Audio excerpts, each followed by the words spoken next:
Feche os olhos, em nome de Jesus. Pai, somos aqui tua igreja, e como igreja nós nos alimentamos e nos fortalecemos do Senhor, do teu Espírito e da tua palavra. Portanto, te pedimos, Pai, que o Senhor derrame sobre nós as tuas sementes de vida hoje. E cancelamos assim todo espírito de distração, de sonolência no meio do teu povo. São ovelhas do teu aprisco. Eu abençoo aqueles que por meio da mídia estão assistindo em casa, ouvindo em casa, baixaram essa mensagem pelo site da igreja. Senhor Deus, em nome de Jesus, Pai, fala conosco, nos abençoa essa noite, mais uma vez. Amém, amém e amém. Estamos ministrando desde o início do ano a respeito de tristeza profunda, ansiedade, depressão, pânico, que são, hoje a Organização Mundial de Saúde diz que pelo menos 20% da população já foi atingida. Em algum momento da sua vida, 40% da população, 40% vai passar pelo menos em algum grau por um processo de depressão. Quando a gente estuda essa questão, você vê que depressão, ela tem causas orgânicas, existem causas emocionais e também existem causas espirituais. A Bíblia diz que um espírito imundo, por exemplo, atingia Saul e o atormentava. Então Davi tocava louvores e Saul então saía daquele estado de aprisionamento dentro da tristeza. Quando você sofre de uma doença, você ora, Deus te cura, ou então você ora e você não é curado e você apela para quem? Para o médico. O apóstolo Paulo foi um homem que ele teve seu ministério marcado por uma visitação do poder de Deus, em que as pessoas eram curadas e milagres aconteciam. A Bíblia diz que milagres aconteciam pela mão dos apóstolos. Um determinado momento da vida dele, ele está preso, e ele diz, olha, deixei Trófimo doente em Mileto. Quer dizer, nem a oração de Paulo não resolveu naquela hora. E ele pede, traz para minha capa, traz os pergaminhos, a Bíblia, e traz também Lucas, o médico amado. Todo mundo precisa de médico. Todo mundo. Então jogue fora qualquer ideia de que, não, fui na igreja, o pastor orou, querido. Mas quem vai dizer para você que você está curado é o médico. Ele funciona como sacerdote. Jesus curou o leproso, ele diz, vai, apresenta-te ao sacerdote, oferece a oferta que Moisés determinou. Então você tem que saber que quando a gente trabalha com depressão, com ansiedade e com pânico, você tem cura, mas você precisa passar e ter entendimento que todos nós, a gente não é só espírito, a gente tem um corpo também. Ou alguém aqui é só espírito. Tem um anjo aqui entre nós, porque anjo é espírito, querido. Tá bom? Uma das outras causas que você vai ver, nós falamos sobre serotonina, falamos sobre lítio, sobre dopamina, que são aqueles neurotransmissores. Outra causa que atinge a gente, e ela vai levar a gente para a depressão, isso tudo, gente, é um caminhar gradual. Você tem medo. Tem gente que tem medo de morrer, é pavor. Agora, tem gente que tem medo de viver. Eu não posso fazer nada. Nós falamos sobre a questão do estresse e como o abuso. Gente, vocês lembram o que a gente falou aqui? A provisão de Deus não vem na segunda-feira. Aquele povo que quer trabalhar. A provisão de Deus vem quando, gente? No sábado. É para isso que Deus nos deu o sábado. O sábado não é o dia de amanhã, hoje é sexta, amanhã é sábado. O sábado é o Shabá, é o descanso que você precisa ter com Deus. Existem momentos que até na oração você tem que tirar um Shabá. Você orou, a partir daqui, eu vou descansar porque é o Senhor que vai trabalhar. Amém aí, igreja? Queria falar um pouco mais sobre isso hoje. Quando a gente fala, semana que vem eu convidei o pastor Henrique para ministrar para a gente sobre ansiedade. Sobre angústia, mas hoje eu queria falar sobre amargura. Nós paramos na semana passada, semana retrasada, falamos um pouquinho sobre culpa. O que é culpa? Culpa é resquício daquilo que já foi perdoado, mas que eu ainda sou acusado. Culpa é quando eu faço alguma coisa na minha vida, eu me arrependo, e eu falo assim, puxa, mas por que eu fui fazer aquilo? Então eu me sinto culpado, porque eu fiz alguma coisa contra alguém, contra o meu filho, contra a minha mãe, contra o meu empregado, contra o meu chefe, ou contra mim mesmo. Isso é culpa. Amargura é o contrário. É quando você fez alguma coisa contra mim. Aí eu fui ferido, eu fui abusado, eu fui violentado, eu fui machucado, eu fui preterido, eu fui esquecido, eu fui rejeitado, e aí isso cria amargura. Amém? Queria falar um pouquinho sobre a amargura, porque essa também é uma fonte, é uma causa, é uma porta de entrada para a depressão. E como é que a gente pode vencer isso?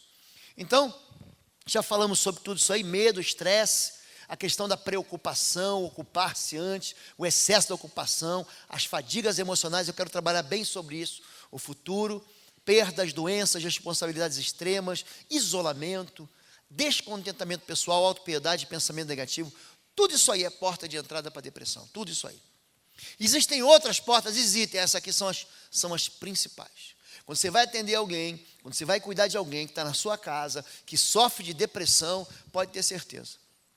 De alguma maneira, isso aqui atingiu essa pessoa. E foi só uma porta que você precisa aprender a fechar. Depressão é uma tristeza que vem com as malas, abre as malas, entra na tua vida e fala, vou ficar. E você precisa aprender, em nome de Jesus, jogar isso para fora da sua vida. Amém, igreja? Amém. Vamos lá. Quando a gente fala de depressão, ela tem um ciclo. A depressão sempre começa com ameaça. Normalmente irreal, normalmente uma ameaça mentirosa, começa com medo. Então você é ameaçado, o organismo lança uma substância chamada adrenalina no teu coração, ó, Pastor, mas eu não quero isso. Quantos já acordaram sobressaltados à noite com o coração batendo? Se você tiver um sonho em que você está sendo perseguido, o teu coração, ele fica agitado, motivando você a correr, ainda que você esteja dormindo. Não é assim, gente? A ameaça, a constância da ameaça, ela dispara gatilhos de adrenalina. Essa adrenalina faz uma alteração química que exige uma velocidade psicomotora. Então a adrenalina joga o sangue para onde? Para os membros, para você se defender. Olha o jab. Um jab de direita, né? É assim um gancho, ou então para você correr e fugir, para você reagir, é para isso que serve. Se você não reage, o que acontece? A perna fica bamba. Ai, pastor, tomei um susto e a minha perna bambeou, porque foi sangue demais para a perna e não deu tempo desse sangue subir de volta. É por isso que a pessoa diz, pastor, ficou com medo, então era para você chutar o balde ou era para você correr. Tá bom? Ou você reagir ou agir. Isso exige uma ação imediata, a constância da ameaça, ou seja, eu tenho medo, eu tenho medo, eu tenho medo, eu tenho medo, eu tenho medo, fica disparando adrenalina, adrenalina, adrenalina, adrenalina, isso cria uma disfunção. Essa disfunção leva você o quê? A ansiedade, a depressão e ao pânico. Então, clinicamente falando, é isso aqui. Esse é o ciclo da depressão, é orgânica no corpo da gente. Pastor, todo mundo passa por isso? Passa. Mas se você aprende a vencer o medo, se você aprende a vencer a ansiedade, como nós falamos há 2 semanas atrás, se você aprende a descansar no Senhor, se você aprende a jogar fora todo esse lixo emocional que você vai acumulando a sua vida inteira, a depressão não te pega. Amém até aqui? Vamos lá, gente. Tá? Então, causas da depressão.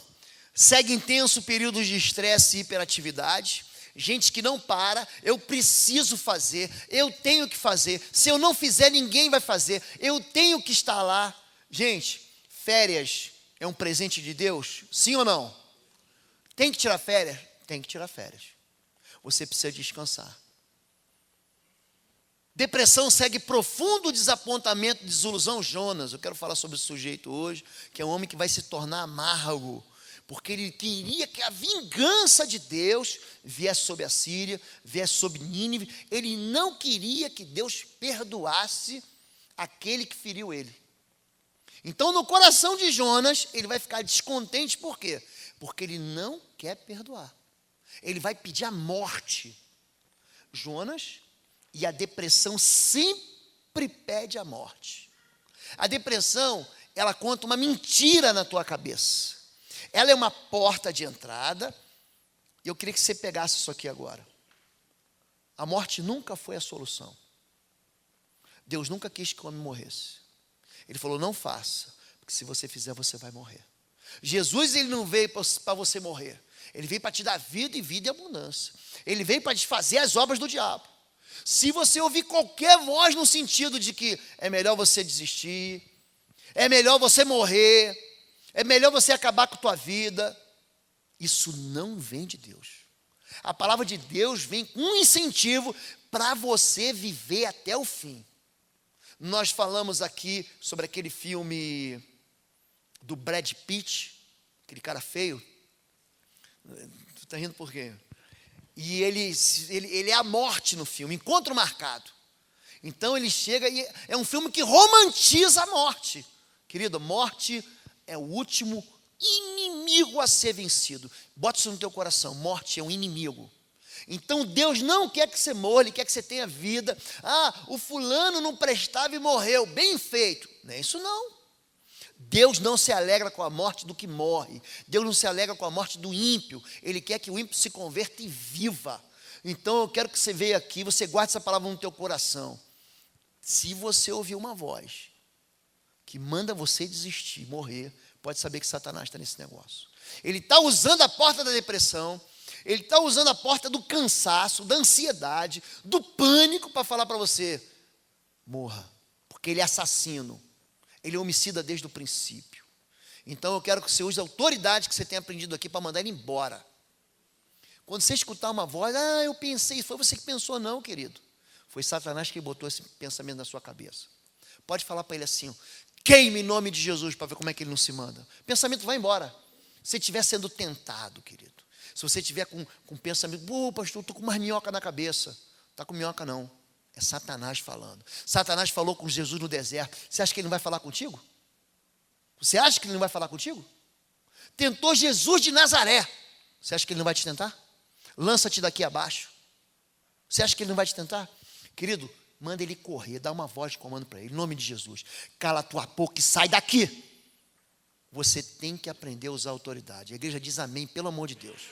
Amém, amém. Vamos lá. E depressão coincide com exaustão física e emocional. Nós vamos tratar isso na outra semana. Vamos lá, gente.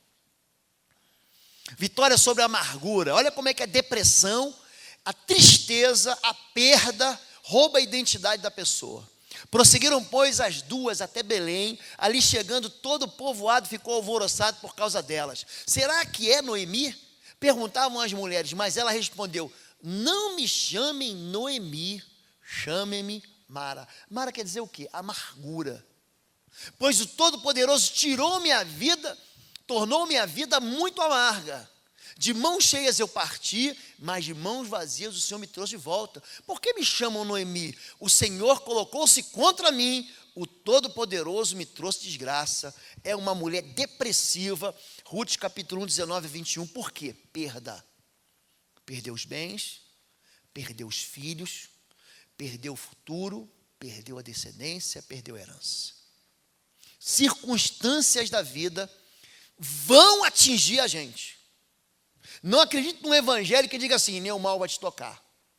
Tem jeito, você vai ter dor de dente uma hora se você não escovar o dente, querido. Se você não usar fio dental, você vai ter um negócio aí, não tem jeito, você vai ter que passar. A gente, nosso corpo sofre, sente dor. Se a mulher, você ficou grávida, querido, dor de parto, todo mundo passa por isso. O que a mulher tem de dor de parto, o homem tem de dor de dente. Você precisa entender que nós não recebemos uma roupa hermeticamente fechada quando a gente aceita Jesus. Você olha para a vida de Jó, homem íntegro, reto, temente a Deus, que se desvia do mal. O sujeito perdeu tudo. Tudo. E ele é um camarada que no final ele sabe, ainda que Deus me mate, nele confiarei. Ele é um homem que coloca toda a sua confiança no Senhor. Mas ele ficou depressivo. Leia o livro de Jó para você ver se ele não ficou triste. Leia o livro de Lamentações. Lamentações é um país triste. É um país depressivo. Aquele homem que chamam de profeta, chorão, Jeremias. Gente, vai olhar para a vida do cara. O ministério dele, eu sempre falo isso. Ninguém se converteu, ele pregava e ninguém se convertia. Ele não conseguiu casar. Ele viveu sozinho a vida inteira. Ele é rejeitado, jogado num poço de lama, fica com lama até o pescoço. Ele é um homem que ele está triste, por quê? Porque ele só perde. Esse é Jeremias. Mas Deus era com ele. Então, quero que você entenda que quando a depressão vem, a ideia que nós temos é que nós perdemos, de alguma maneira, a identidade que Deus me deu. Eu sempre gostei muito de ler. E quando eu era jovem, adolescente, estante da casa do meu pai, tinha um monte de literatura, de romances. Aí eu li Moby Dick, e eu li Os Três Mosqueteiros, e eu li também um livro de um camarada também, Alexandre Dumas, que escreveu O Conde de Monte Cristo.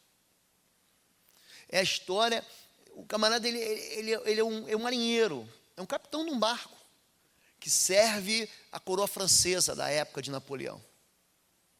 Então ele é um homem bom, e a sua bondade o leva a ficar preso na ilha de Elba. Gente, ele sofre muito. E apesar dele ser uma pessoa boa, Edmond Dantès, apesar de ele ser uma pessoa boa, ele cria no coração dele, depois de ele sofrer tanto, ele perde o amor da vida dele, Mercedes. 3 inimigos, um juiz, Villefort, 3 inimigos se levantam contra ele, e aí ele constrói dentro da prisão.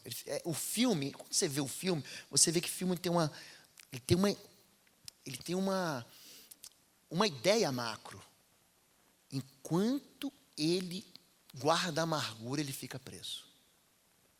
Então aquela prisão que ele vive anos ali, com aquele frade da abadia, enquanto ele ficou amargurado, ele ficou preso. Ele só vai se libertar no final do filme, todo mundo já viu, posso contar, quando ele perdoa o algoz dele. A amargura tem um poder de aprisionar a gente na tristeza. Não adianta você chegar para o pastor e falar: pastor, a minha mãe, o meu pai, o meu tio, o meu professor, o meu pastor, o padre, a autoridade fez isso contra mim. Só tem um jeito: você ir lá e perdoar ele. Só tem esse jeito. Você só é liberto da amargura com a confissão e com a libertação. Você libera a pessoa. Eu conto um exemplo. Eu e Fabíola, logo que chegamos em Curitiba, nós abrimos uma loja, 2 lojas em shoppings aqui da região. Resolvemos fechar um dia, vendemos tudo. E uma pessoa, o qual nós confiamos na época, comprou tudo aquilo e devia para a gente uma quantia assim exorbitante. E essa pessoa nunca nos pagou. Mas eu tinha esperança de receber. E aqueles cheques resolveriam o problema, porque a partir do momento que ele não honrou os compromissos que ele tinha comigo, eu fiquei apertado para honrar os meus compromissos. Então eu parei de confiar no Senhor. E aí o dinheiro se virou mamão para mim, porque eu comecei a confiar nos cheques. Quando eu estou lendo Mateus capítulo 6, que você fala sobre dívida, fala muito sobre dívida, Mateus 6. Inclusive a oração do Pai Nosso que está ali fala assim: perdoai as nossas dívidas como nós perdoamos. Quando eu liberei aquela pessoa da dívida, eu mandei ele vem pegar teu cheque. Aí a minha vida andou. Porque é o princípio. O que o princípio desse mundo faz? Está me devendo? Vai pagar. Até que pague o último centavo, você vai me pagar. Você não quer o quê? Abrir mão. Você tem uma promessa para a tua vida. Ah, prometeu? Prometeu? Então agora você vai ter que cumprir. O reino de Deus manda você fazer o contrário. Libera. Libera. Gente, é tão difícil fazer isso. Sabia que é difícil? Ah, pastor fala, parece que é fácil. Não é fácil não, querido. Não é fácil não. Mas quando você libera, Deus te honra de uma forma, porque você cumpre o princípio da palavra. E Deus zela pela sua palavra para cumprir ela. Amém? Então, a amargura, gente, tira a identidade de Noemi, me chame agora de amarga, me chame de Mara. Aí o que acontece? Esse é capítulo 1, o que acontece no capítulo 4, gente? Tatá? Me ajuda aí, Tatá. Isso. As mulheres disseram a Noemi: louvado seja o Senhor, que hoje não a deixou sem resgatador, que o seu nome seja celebrado em Israel. Já vai mudar o nome dela. Noemi pôs o menino do colo e passou a cuidar dele. As mulheres da vizinhança celebraram o seu nome, disseram: Noemi tem um filho. E lhe deram o nome de Obed. Este foi o pai de Jessé, pai de Davi. Ela vem a ser bisavó de Davi. Uma mulher que aprendeu a lidar com a amargura. Quando você vive em amargura, querido, querida, você fica cego para aquilo que Deus tem que fazer de bom na sua vida. E você deseja morrer. Quando você vive em amargura, você vive num mundinho pequeno, em que você imagina que de alguma maneira você nunca vai sair. A amargura, tem gente que gosta desse negócio de amargo. Não tem isso? Eu já falei isso aqui. Chocolate, o chocolate não é para adoçar a boca, chocolate amargo. Para que isso? Alguém pode me explicar para que o chocolate amargo? Gente, eu fico imaginando aqueles ovos. Você sabe que Páscoa não tem nada a ver com ovo. A gente não já começou sobre isso. É um ovo de chocolate daqueles. Para que o chocolate tem que ser amargo? Não, eu gosto de chá. Amargo. O gaúcho, então, quanto mais amargo, tchê, bagual. Quanto mais amargo, mais bagual. Gente, Coca-Cola doce é tão bom, não posso fazer propaganda aqui. Mas, querido, tem suco. Não, aquela marca. Café, não, sem açúcar. Para quê? De amargo já basta a vida, não é assim que a gente fala? Para que bota um adoçante, pelo menos um adoçante? Mas tem gente que gosta da amargura, tem gente que gosta de ser triste, pastor. A minha vida é uma tristeza. Você compara duas pessoas. Você vai conversar com as duas pessoas. O que acontece na vida de um acontece na vida do outro. Você chega e compara: meu filho está em recuperação esse ano. É mesmo, o meu ficou reprovado ano passado. Não, esse ano eu tive uma enfermidade, peguei dengue. No ano retrasado eu peguei H1N1. É igual, gente, é igual. Minha mulher está com catapora e a minha sogra pegou, foi sarampo e não morreu. Você ria, né? Olha a maldade no coração. Sogra, gente boa. Então você compara a vida das pessoas. Acontece a mesma coisa, eu fiquei desempregado, eu também. Eu passei por um processo então eu também. Só que uma pessoa escolhe ser amarga e a outra pessoa escolhe ser feliz. Tem gente que já acorda de manhã cedo irritado. Isso é vício. Quem abriu os meus olhos para isso foi minha mulher. Eu andava de carro, levava as crianças cedo para o colégio e às vezes vinha ouvindo um jornal que tinha aí. E o camarada no jornal era muito mal-humorado. Aquilo, gente, a amargura contamina a gente. Contamina. E fica, já viu quando o chefe é estressado? Todo mundo fica estressado. É o diabo veste Prada. Todo mundo chegou, o chefe. O pai é um nervosinho, já vai chegar brigando, discutindo, chutando balde, querendo todo mundo para o quarto. Vai dormir agora que o papai chegou. É desse jeito. É desse jeito. A amargura, ela se torna um vício. Vamos lá. Vamos caminhar.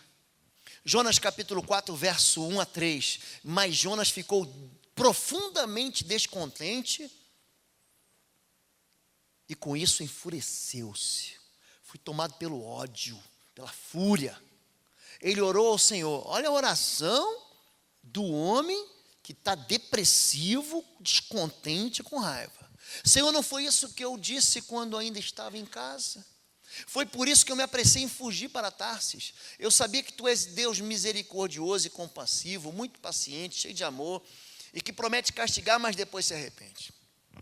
Agora, Senhor, tira a minha vida, eu imploro, porque para mim é melhor morrer do que viver. Esse camarada tal não está depressivo. Ele está triste, por quê? Porque a bênção de Deus só pode ser para mim. A bênção de Deus só pode ser na minha igreja, Batista Alameda. Não, na sua igreja não. Na sua eu não quero. A bênção de Deus só pode atingir a minha casa e o resto que se lasque. A bênção do Senhor, o perdão do Senhor para mim, para você o inferno. A misericórdia de Deus para mim, para você o juízo. Esse homem é um homem amargo. Esse é um homem que olha para a sua vida como alguém que é muito perfeito. Esse homem é um homem que tem no coração um sentimento muito próprio de gente que acha que o mundo dele só cabe ele. Jonas fica descontente. O descontentamento leva a gerar uma amargura no coração dele, que ele fica furioso com Deus. Ele enfureceu-se contra quem, gente? Contra um Deus que ama. Pastor Sebastião pregando aqui há alguns anos ou meses atrás, falando sobre o processo contra os mensaleiros. E todo mundo na rua, acho que foi ano passado, bota os caras na cadeia. Eu não vou discutir justiça aqui com vocês. Eu estou falando de misericórdia. Ele falou assim, é fácil você apontar o dedo, porque não é o teu filho que está sendo julgado. Imagina se fosse tua filha que tivesse tropeçado. Imagina se fosse o teu filho ali. Você ia querer juízo ou misericórdia? Mas o amargo, ele não quer misericórdia só para ele. E para os outros? Não, os outros que sofrem. Olha como é que o ódio toma conta da vida da família. Vamos lá. Irai-vos e não pequeis. Não se ponha o sol sobre a vossa ira. É mais ou menos o seguinte, não deixe o dia acabar. O dia de Israel acabar às 6 da tarde. Resolva tudo enquanto está dia. Não deis lugar ao diabo. Toda amargura e ira e cólera e gritaria e blasfêmia, toda malícia sejam tiradas dentre vós. Antes sede uns para com os outros benignos, misericordiosos, perdoando-vos uns aos outros, como também Deus vos perdoou em Cristo. Efésios capítulo 4, de 26 a 32. Então, a amargura te leva a um lugar de trevas. A amargura te leva a um lugar de ódio. Por que você acha que aquela prostituta derrama sobre Jesus um bálsamo de perfume, nardo, caríssimo, de um ano de trabalho? Pegou todo o valor do imposto de renda dela, comprou um perfume e jogou na cabeça de Jesus. Por quê? Por que ela fez esse escândalo? Porque quem muito é perdoado, muito ama. Se você teve uma vida torta e foi perdoado, querido, eu fui perdoado. Eu fui perdoado. Não tem nada que você faça que vai me escandalizar, porque eu fui perdoado. E se eu sou perdoado, eu perdoo. Quem é que não perdoa? Quem nunca foi perdoado. É aquele que se sente amargurado ou culpado. É aquele que diz assim, não, eu não perdoo porque ele tem que pagar por isso. Jonas deu lugar ao diabo. E você vai ver se você anda dando lugar ao diabo aqui ou não. Pode passar. Se vocês perdoam alguém, eu também perdoo. E aquilo que perdoei, se é que havia alguma coisa para perdoar, perdoei na presença de Cristo, por amor a vocês, a fim de que Satanás não tivesse vantagem sobre nós, pois não ignoramos as suas intenções, segundo os Coríntios 2, 10 a 11. Satanás tem uma intenção com isso. É pegar a tua amargura e transformar ela em ódio. É pegar a tua dor. Queridos, alguém passou aqui por essa vida sem ser traído em qualquer nível. Algum de nós aqui passou por essa história sem sofrer, de alguma maneira, ser vítima de alguma história injusta? Nós, em todos os tempos, vivemos vidas em que somos atingidos pela injustiça. Querido, isso só tem um jeito. Ou você vai morrer de raiva, ou você vai ter que perdoar. E o perdão, querido, ele é algo que me fascina. Eu sempre que conto essa história dos cheques que nós perdoamos, eu tento lembrar o nome do cara que me devia. Só que eu já perdoei. Eu não tive uma amnésia, não. Eu não consigo lembrar. E eu conto assim para você, você fala, não, o pastor deve estar montado no dinheiro. Não estou não, querido. Eu estou dizendo para você que eu fui liberto disso. O perdão é um negócio libertador. E não é algo assim que Deus falou assim, faz que é impossível. Se fosse impossível, Deus não ia pedir para você fazer. Aliás, não é nem pedido, é mandamento. Perdoai-vos uns aos outros. Perdoai-vos. Porque Satanás, ele tem intenção de pegar essa amargura, transformar num veneno. E esse ódio acabar com a tua vida, ou acabar com a vida de quem você odeia. Vamos lá? Portanto, se você estiver apresentando sua oferta diante do altar, e ali se lembrar que seu irmão tem algo contra você, deixe a sua oferta ali diante do altar, e vá primeiro reconciliar-se com seu irmão. Depois volte e apresente sua oferta. Entre em acordo depressa com seu adversário que pretende levá-lo ao tribunal. Faça isso enquanto ele estiver com ele a caminho, pois caso contrário ele poderá entregá-lo ao juiz, e o juiz ao guarda, e você poderá ser jogado na prisão. Preste atenção nisso, na prisão. Eu lhe garanto que você não sai de lá enquanto não pagar o último centavo. Mateus 5, de 23 a 26. Esse contexto que Jesus está falando é um contexto de adoração. O altar, gente, é um lugar sagrado. Quando você adora a Deus, quando você vem trazer teu dízimo, a tua oferta, a tua primícia, o teu voto, os teus bens, você está entrando no altar de Deus. Ah, Deus aceita toda oferta. Não aceita. Não aceita. Deus não aceitou a oferta de Ananias e Safira. Aceitou, gente? Não aceitou. Eles morrem no altar. Deus não aceitou o incenso aceso por Coré, Datã e Abirão. Aceitou, gente? Aceitou? Não, eles morrem diante do altar. Os filhos de Arão, eles morrem aonde, gente? Eles morrem aonde? Eles vão oferecer o quê? Fogo estranho. Morrem no altar. O altar, gente, é um lugar de adoração, da presença de Deus. Isso não é brincadeira. Então, o que a Bíblia diz? Quando você te lembrar, você vai trazer uma oferta, e você te lembra que alguém tem alguma coisa contra você, primeiro você se conserta com ele. Porque senão você vai ficar numa prisão da amargura. Senão você vai ficar aprisionado num lugar que você não consegue sair. Gente, tem filho que briga com o pai quando é pequeno. Você sabe que adolescente, como é que é? O camarada é adolescente, ele acha que sabe de tudo. Ele está experimentando sentimentos, emoções, que ele acha que o pai não passou, que a mãe não passou. E eles vêm com a cabeça fervendo, e o pai vem com a cabeça quente, e a mãe, e eles brigam ali e depois não se falam. Eu tive aula com um pastor, nunca mais vou esquecer, do projeto Billy Graham. Ele nos ensinou, então ele veio para a cidade de Guaratinguetá. Eu me lembro que eu sentei na primeira fila, eu chegava cedo para aprender. Ele passou um sábado treinando a gente do evangelismo, que é uma área que eu sempre gostei. E depois daquele manancial, ele deu o testemunho dele. Ele falou, gente, eu tenho um filho, e quando ele era jovem, a moda era o quê? Cabelo grande. E ele se vestiu com aquele cabelo grande. Não tinha esse negócio de tatuar naquele tempo. Mas ele começou a se vestir com uma roupa muito diferente. Aquele negócio do adolescente querer aparecer para dizer, ó, estou vivo, estou aqui. E ele foi contra o filho. Um dia ele falou o seguinte para o filho: se você aparecer com essa roupa aqui, tu nunca mais entra aqui em casa.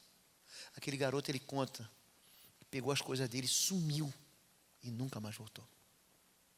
Aquele menino tem saudade do pai. Aquele pai chora todo dia. Ele fala, eu ganho o mundo inteiro, mas eu perdi o meu filho. E todo dia eu choro, porque eu quero meu filho perto de casa. Eu sou pai. E não há nada mais importante para a gente, para mim. Logicamente que eu tenho aliança com a minha mulher, que é mais importante, mais do que os meus filhos. Eu dou um braço pelo meu filho. Eu dou um pedaço do meu corpo, eu dou minha vida por causa do meu filho. Só que a amargura, ela separa as casas. Gente, quando tudo dá errado na vida da gente, para que a gente corre, gente? Se você não corre para a tua mulher, que é teu laço, né, mais forte, depois você busca quem? Teu pai e tua mãe. E dentro de casa a amargura toma conta de um jeito, como tomou de Caim e Abel, irmãos, que iam à igreja junto, frequentaram a escola bíblica junto, iam adorar, foram entregar a oferta no altar junto, e se matam. A amargura é um veneno, gente, que pode levar além da depressão a um lugar de ódio que não tem volta. Então aproveita hoje para pedir perdão. Joga o teu orgulho fora. Joga o teu orgulho fora. Eu vou citar mais uma vez o pastor Sebastião aqui. Uma vez ele sentou comigo no gabinete e falou assim: Lobo, a Bíblia não erra. Humilhe-se. Só lembra disso. A Bíblia nunca erra. Se humilhe. Ah, não, pastor. Sou pai, não vou me humilhar, não. Humilhe-se. Humilhe-se. A Bíblia diz que os humilhados são exaltados. Recebeu a palavra? Recebeu no seu coração? Então vamos lá, vamos continuar. Arrependa-se dessa maldade e ore ao Senhor. Talvez Ele lhe perdoe tal pensamento do seu coração, pois veja que você está cheio de amargura e preso pelo pecado. Simão, aqui Simão é preso pela amargura. Você está vendo como é que a amargura aprisiona a gente? Continua. Continua? Tá? Isso. Então o seu senhor, chamando a sua presença, disse: servo mau, perdoei-te toda aquela dívida porque me suplicaste. Não devias tu igualmente ter compaixão do teu companheiro, como eu também tive misericórdia de ti? E indignado, seu senhor entregou os atormentadores até que pagasse tudo que devia. Assim vos fará também meu Pai Celestial, se do coração não perdoar de cada um a seu irmão as suas ofensas. Mateus 18, 32 e 35. É o texto do credor incompassivo. Quantos aqui querem ser perdoados? Ou alguém quer ir para o inferno? Eu quero perdão. Só que existe um mandamento do Senhor aqui, para você estender aos outros o mesmo perdão. Só que o orgulho do coração do homem, acho interessante isso, ele se posiciona de um jeito que ele fala assim: não, meu pecado é um pecado de primeira categoria, agora o pecado do irmão é um pecado cabeludo, né? Pecado de quinta categoria, então não vou perdoar. Querido, olha para mim aqui. Está escrito: maldito é aquele que é condenado naquilo que aprova. Se você aprova que deve haver juízo de Deus sobre a vida de quem é pecador, querido, lembre-se que você é pecador. E com o juízo com que você medir, você vai ser medido. Com a medida com que você mede, você vai ser pesado, queridão. Perdoar é sair de um lugar onde você pode ser levado a um momento de tristeza e depressão. Gente que está presa a uma cama porque não perdoa. Gente que está presa a uma cama porque não se perdoa. É muito orgulho. Ele diz assim: Jesus morreu para salvar o pecado de todo mundo. O meu não. O meu não, porque meu pecado é especial. Tem uns cabelos diferentes, uns chifres diferentes, tem um rabo diferente, querido. Jesus morreu por todos os pecados. Todos os pecados. Dá um amém aí. Amém. Vamos lá. Pode passar, querida. Aliás, volta, querida, volta. Vou ler só o de cima ali. Tendo cuidado de que ninguém se prive da graça de Deus e que nenhuma raiz de amargura brotando vos perturbe e por ela muito se contamine. Hebreus 12, 15. Muito se fala sobre raiz de amargura, que cresce e vira melancia, não é isso? Aquele negócio grande. Agora, eu queria falar com vocês sobre solidariedade aqui. Eu estou amargurado com você, porque eu pequei contra você ou você pecou contra mim. Bom, você não é culpa, é amargura. Você pecou contra mim. Aí eu fico amargurado contra você. Aí eu vou e enveneno quem? 1, 2, 3, 4, 5, 6. Eu não fiz nada contra esses 6. Você que pecou contra mim, não fez nada contra esses 6 aqui. Mas eu enveneno eles. Eu contamino eles.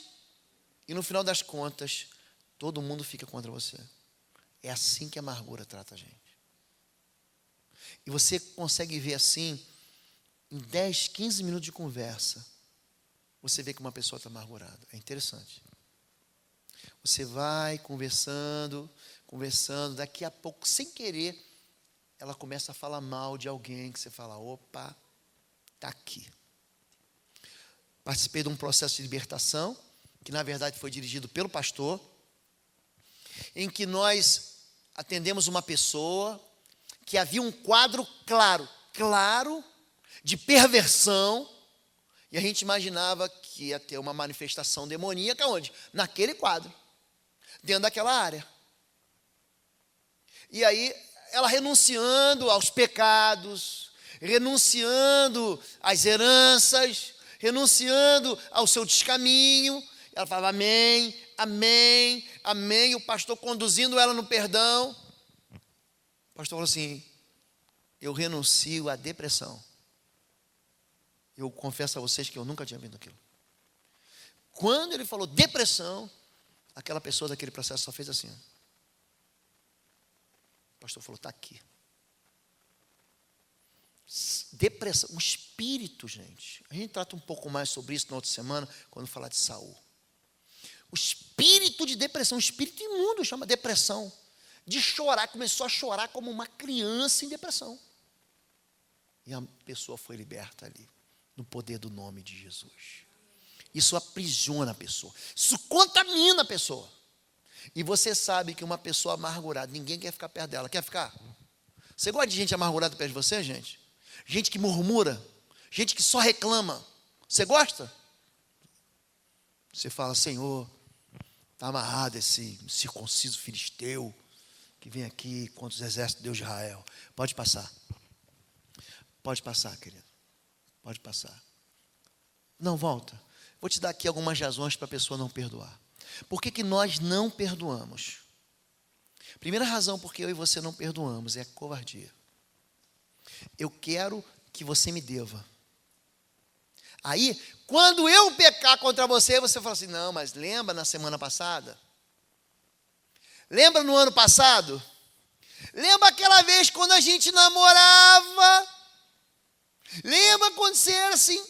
Covardia. É por isso que a gente não perdoa. Número 2, por que a gente não perdoa? Vaidade. Porque eu sou superior. Eu não cometo o pecado como esse aí. A superioridade imagina que ele tem como justiça o dever de não perdoar. Vaidade. Eu sou melhor. Eu sou mais santo. 3, masoquismo. Por que a pessoa não perdoa? Porque gosta de sofrer. Sem brincadeira. Ela gosta de reviver, de ressentir. Ela gosta de lembrar que foi traído, que foi machucado. Ela gosta agora.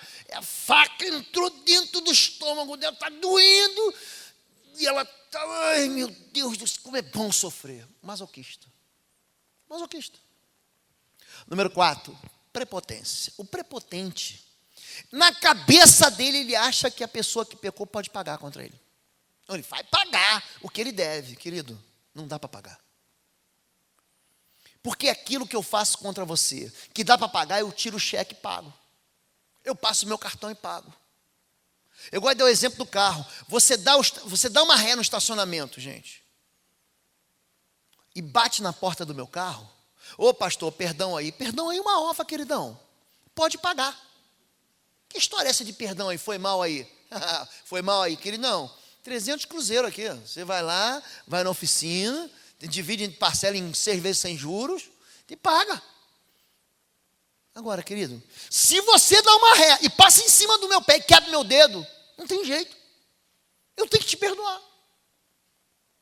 Você vai me dar um dedo novo por acaso? Eu já tenho o pé torto para jogar bola. Pode consertar até, pode ser um favor. Só tem um jeito, ou eu te perdoo, ou então eu morro de raiva. Número 5, egocêntrico. O egocêntrico é aquele que o mundo gira em torno dele. O egocêntrico é um perfeitão. O egocêntrico é um sujeito em que ele sempre acerta. A mulher não sabe nada, é burra, desculpa a expressão, estúpida. Essa mulher é uma mula. Ele sempre, não, os pecados dele não existem. Só que existe é o filho. Coitado do filho desse camarada. Coitado. Vai crescer apertadinho, com medo. Esse sujeito é um egocêntrico. O mesquinho. Por que a pessoa não perdoa? Briga com um, aí menos um na mesa da pizza semana que vem. Aí briga com o outro. É menos um no aniversário. Nossa, amor. Ano passado vieram 20 na festinha do Juninho. Esse ano só vieram 3. E aí o mundo do mesquinho, ele fica pequeno demais. Só cabe ele dentro dele.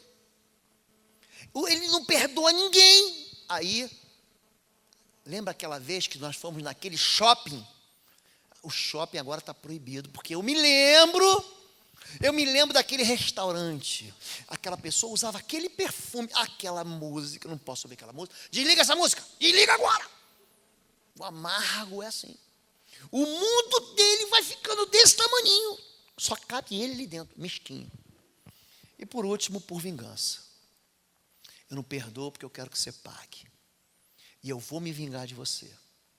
Então há um desejo de fazer justiça com as próprias mãos. E aí é que está o grande engano. Porque o Senhor é aquele que vinga. Gente, Jesus fala um negócio interessante na cruz.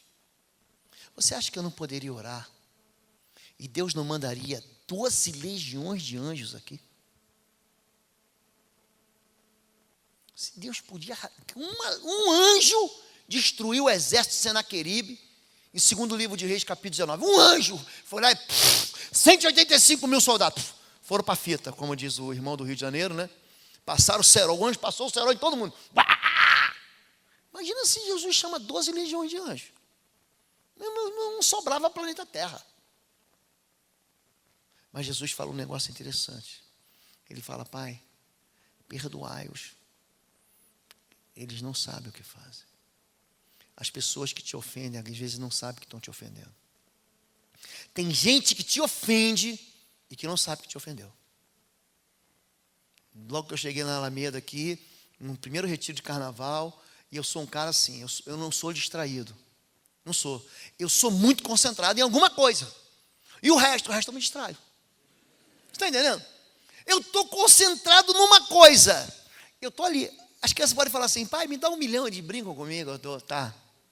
Pai, posso fazer aquilo? Pode, porque eu estou concentrado ali. Estou lendo um livro, estou preparando um sermão, estou vendo um filme. Então eu não sou distraído, eu sou concentrado. E às vezes eu passo por você e não te vejo. Mas não é que eu sou mal educado, não é que eu sou, pastor, lá passou, nem cumprimentou a gente. Não, é o jeito dele. E aí eu lembro, não esqueço disso no retiro. A irmãzinha, sabe aquela irmãzinha que sempre está te cobrando, você está sempre devendo alguma coisa para ela? Pastor, o que o senhor acha das pessoas que passam pela gente, não cumprimentam a gente? Falei: irmã, essas pessoas são ótimas pessoas, só estão assim distraídas. Tem gente que fere a gente que não, a gente não... Você sabia que você me feriu? Não sabia. Pô, me perdoa. Você falou no Facebook alguma coisa? Eu falei: o quê? Não, me perdoa, eu vou até tirar o comentário. Me perdoa. E se você não falar com ela, você nunca vai se consertar com ela. É por isso que a Bíblia diz em Mateus 18 é o quê? Se alguém pecou contra ti, vai entre ti e ele só. Não é para você botar a boca no... Você sabia o que foi com o pastor, que a irmã, que irmão... Não, querido, vai entre você. Você sabia que você me fez? Você me fez isso. Oh, meu irmão, me perdoa. Oh, meu irmão, me perdoa. É assim que você resolve a amargura. Desculpa, vamos caminhar de novo junto? Vamos. Tá bem? Continua, querido. Razões para não perdoar, o que perdoarão? Estão terminando já. O que perdoar não é? Dizer que a ferida não dói mais. Perdão não é anestesia. Dói. Continua doendo. Perdoar não é por merecimento. Ah, ele errou pra caramba, agora ele errou, acertou demais. Vou perdoar. Não tem a ver com merecimento. Aí não é perdão, é pagamento. Se esquecer do que a pessoa fez, amnésia. Bateu a cabeça, o que aconteceu? Não sei. É o ultimato Born, identidade Born. Quem é você? Não sei. Não sei quem você é. Não é. Perdoar não é esquecer. Não é fazer vista grossa e dar permissão para pecar. Agora eu vou tolerar o pecado. Não, afinal de contas, ele é assim mesmo. A família, sei lá, dos Pereira, dos Silveira, dos Jaqueira, é assim mesmo. Todo mundo é violento, todo mundo é estúpido de palavras. Perdoar não é tolerar pecado. Perdoar não é algo que não custa nada. Custa aí exorbitantemente caro o perdão. Para eu que sou perdoado, não custa nada, mas para quem perdoa, custa tudo. Custa a honra, custa a integridade, custa a paz de espírito. É isso que custa. Perdoar não é não se vingar, não é questão de capacidade. Eu não tenho capacidade. É mandamento, é decisão. Perdão não é sentimento, é verbo. Eu perdoo, tu perdoas, ele perdoa, nós perdoamos, nós perdoamos, eles perdoam. Você conjuga no subjuntivo, no presente, no imperativo, você conjuga, em tudo que é lugar você conjuga o verbo. Perdão é uma ação, ação. É que nem amar. Ah, não amo mais. Mentira. Amor é decisão. Deus amou o mundo de tal maneira que deu. Então amar é dar o melhor. E não é sentimento, já falei. Pode passar? Pode passar e depois você vai ver isso aí. Isso. Mas aquele que aborrece a seu irmão está em trevas e anda em trevas e não sabe para onde deva ir, porque as trevas lhe cegaram os olhos. É isso que eu queria falar para encerrar. Quando você vive em amargura, você fica cego. Você não consegue mais enxergar o que está fazendo. Por que você fez isso? Eu não vou esquecer, um dia eu fui com um irmão, com uma irmã, a um retiro dos jovens, uma cama, um beliche desmontou em cima, uma irmã em cima de uma outra irmã, nós corremos para o hospital, não deu nada, mas eu vi uma família, 2 irmãos, um terceiro irmão chegaram, eles se esfaquearam os dois. Uma briga, beberam, normalmente tem cachaça no meio, normalmente é isso aí, cachaça só serve para isso. Brigam, se descontrolaram, fica mais violento, um enfiou a faca no outro, ódio, amargura guardada de ano. Por que você fez isso? Não sei. Eu fui orar, o camarada ia morrer, eu falei, eu vou fazer esse camarada aqui, vou oferecer Jesus para ele pelo menos. E fui lá orar com ele, perguntei, por que você fez isso? Ele falou assim, não sei, eu fiquei cego. É isso que a amargura faz. Deixa a pessoa num estado de depressão que ela fica cega. E não consegue enxergar e não consegue sair. Pode passar, pode passar, pode passar, pode passar. Pronto. O que é perdão? Vai, Tazar. É uma decisão de recusar-se a viver no passado. Quem perdoa, deixa para trás o que fica. Olha para a frente e prossegue e segue para o alvo. O perdão significa, eu me recuso a ficar marcando passo. Eu me recuso a ficar girando em torno daquela situação. Eu vou seguir em frente. Número 2, perdão é uma escolha consciente de libertar os outros dos pecados cometidos contra você, para que você possa ser liberto. Quando você perdoa, querido, você não está liberando o outro, não. Você está liberando você mesmo. Pastor, e se a pessoa que eu estou perdoando, não se arrepender? Querido, ele vai cair nas mãos do justo juiz. Horrível coisa é cair nas mãos do Deus vivo, querido. Deus fala, não vos vinguei. A vingança pertence ao... Se ele não se arrepender, ele está frito na farinha, enfia ele dentro do micro-ondas, ele está frito, irmão, frito. Pode passar. 3. É para romper o ciclo de amargura que o prende às feridas passadas. Gente que fica lambendo as próprias feridas. Esse aqui eu me machuquei. Já viu gente que gosta de mostrar cicatriz? Eu me machuquei quando tinha 3 anos. Essa aqui, tomei uma canelada quando tinha 4. Aqui nas costas tomei um chute aqui do meu irmão. Aqui no meu nariz é torto porque veio uma sapatada do meu pai. Querido, para de lamber ferida do passado. Para com isso. Pode passar. É possível mesmo que o outro nada confesse e nada faça para merecer o perdão. Pastor, ele não muda, mas eu vou perdoar. Eu não quero viver amarrado a ele. Eu não quero viver amarrado a essa pessoa que me feriu. Então ele não me deve mais nada, eu não quero mais cobrar, eu não quero que você está perdoado em nome de Jesus. 5. É possível mesmo sem que o ofensor fique sabendo. Muita gente, no processo de libertação, guarda muita mágoa contra o pai que já morreu, contra um avô que já morreu, contra alguém que já não está mais na vida da gente. Sumiu, desapareceu, foi para o outro lado. Então é possível você perdoar mesmo sem que a pessoa fique sabendo. Ela me fez. Às vezes a pessoa vem e fala assim, poxa, me perdoa. Aí a pessoa diz, não, eu já te perdoei há muito tempo. Você que estava se sentindo culpado.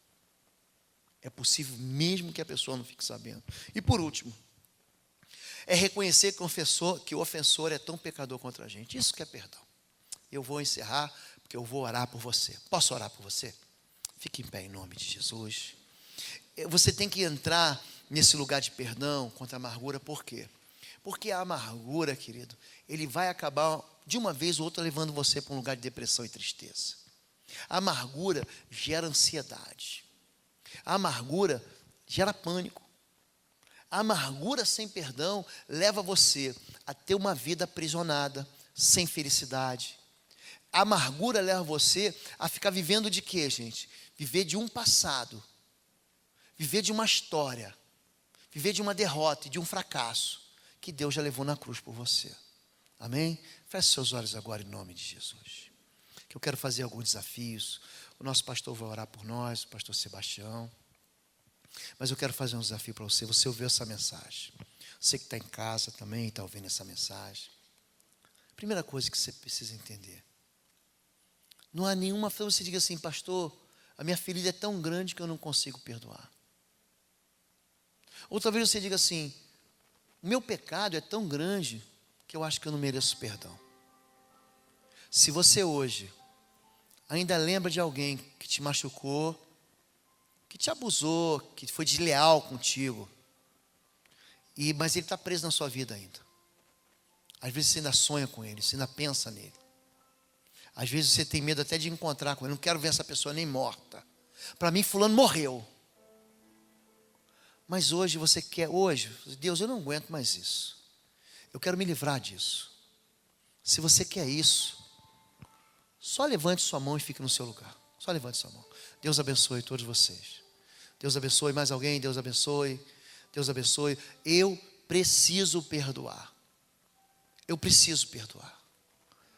Pode levantar sua mão. Pode levantar sua mão. Deus abençoe. Deus abençoe. Pode baixar sua mão. Número 2. Talvez você tenha feito isso. Eu sei que você tinha razão. Eu sei que você era pai. Eu sei que você era mãe. E você tinha razão. Mas a maneira como você falou, a maneira como você tratou, a maneira como você reagiu, também feriu teu filho. Você foi reagir para o bem dele.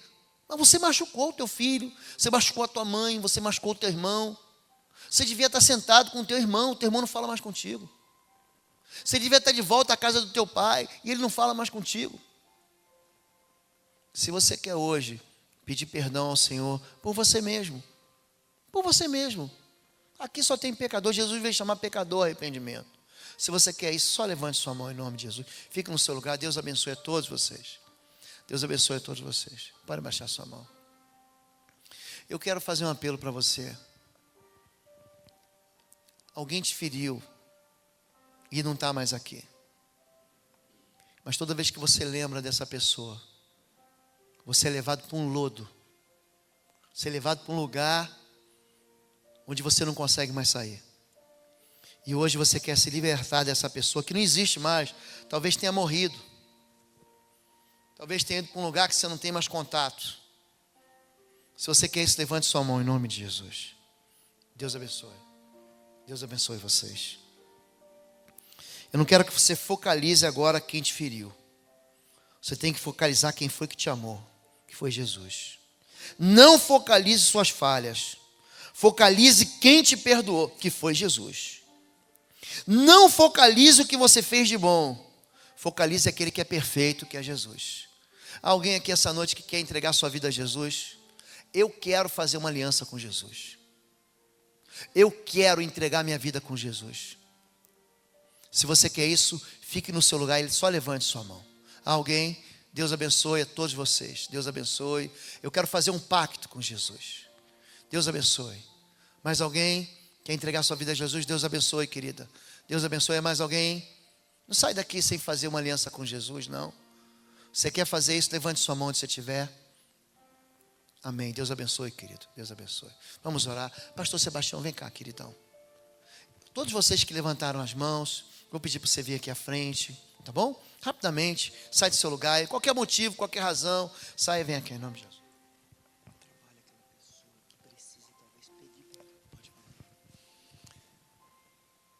Pode vir. Eu quero ainda pedir permissão, pastor Lobo, para a gente, às vezes você já resolveu as suas questões de pessoas que feriram você. Mas ainda tem o outro lado da moeda. Talvez você seja a pessoa que feriu. Nós gostamos muito de receber o perdão. Mas para recebermos o perdão, a gente precisa admitir que errou. E é para isso que a gente recebeu a cruz. A cruz não veio para enfeitar aquele monte. A cruz veio para limpar a nossa vida. Sem a cruz, não há perdão de pecados. Sem derramamento de sangue, não há purificação de pecados. Você feriu alguém. É hora de você dizer: Senhor, eu fiz isso. Eu pequei. Não tem justificativo. A gente aprende no aconselhamento familiar assim: o marido pecou contra a esposa, mas também não. Pedido de perdão, seja para alguém, seja para Deus, não pode ser acompanhado de justificativa. Porque não existe justificativa para pecar. E o pecado não tem justificativa fora da cruz. Baixe a sua cabeça. Olhe então mais uma vez. Eu enfatizo. Olhe para a cruz. Lá está o seu Salvador. Lá está o seu perdão. E lá está a sua esperança.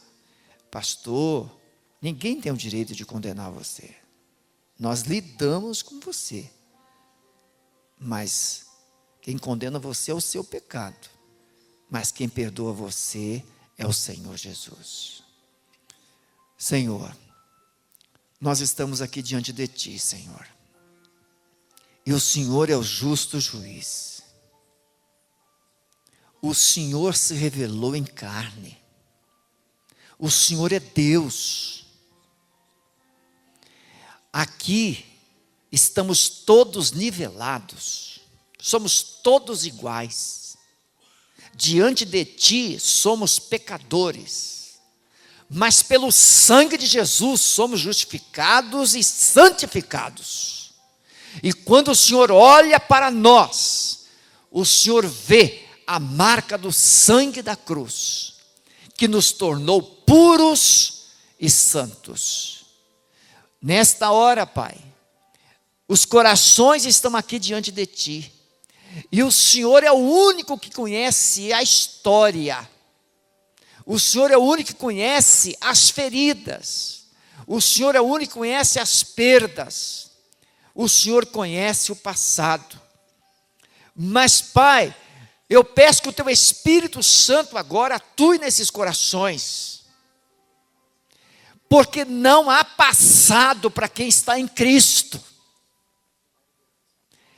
Em Cristo existe só esperança. Todas as acusações que o diabo ainda tem usado para acusar, ele é o acusador.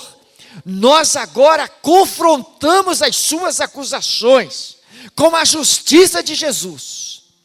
Espírito Santo, trabalha, convence esses corações agora a uma submissão, a uma rendição. E derrame sobre cada um a Tua paz, Senhor. Derrame sobre cada um a Tua paz.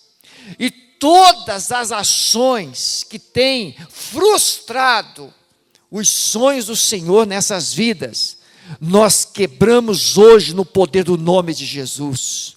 Abençoamos. enfermidades que têm ainda sobrevivido nessas mentes, nesses corações, nessas vidas. Senhor, hoje o sangue de Jesus remova toda sorte de doença e traga, Senhor, a cura física, emocional e espiritual. Nós cobrimos, Pai, os teus filhos com a graça do Senhor Jesus Cristo. Nós assim os abençoamos em nome de Jesus. Amém?